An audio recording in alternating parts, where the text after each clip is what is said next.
నమస్కారం. వనవానికి స్వాగతం. ఈరోజు వార్తలలోని ముఖ్యాంశాలు.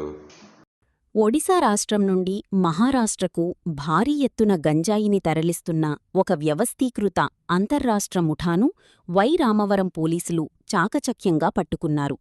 నిందితుల నుంచి సుమారు రూ.1,25,00,000 విలువ చేసే 250 కిలోల గంజాయిని పోలీసులు స్వాధీనం చేసుకున్నారు.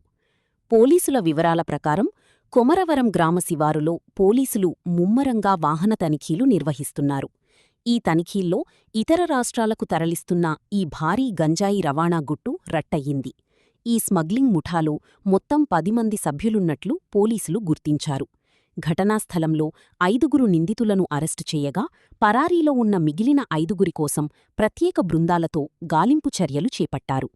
ఈ కేసుకు సంబంధించిన వివరాలను డీఎస్పీ అష్రఫ్ వెల్లడించారు. పట్టుబడిన ఈ ముఠాకు పాత నేరచరిత్ర ఉందని ఆయన తెలిపారు.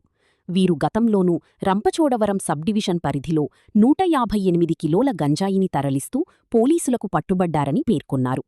ఇది రాష్ట్ర సరిహద్దులు దాటి వ్యవస్థీకృతంగా గంజాయి సరఫరా చేస్తున్న అంతర్రాష్ట్ర ముఠాగా నిర్ధారించామన్నారు.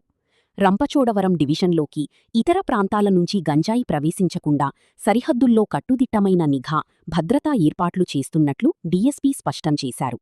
అక్రమ రవాణాకు పాల్పడితే ఎంతటివారైనా ఉపేక్షించేది లేదని ఆయన హెచ్చరించారు. ఈ సీజ్ చేసిన ఆల్మోస్ట్ 250 కేస్ వాల్యూ వచ్చేసి అప్రాక్సిమేట్లీ 1,25 lakhs అండి. సో ఇంత బల్క్ అమౌంట్ని మనం ఇంత విలువ చేసే గంజాని మనం సీజ్ చేయడం జరిగింది. And I appreciate Addateegala circle inspector and police team for it. Thank you very much.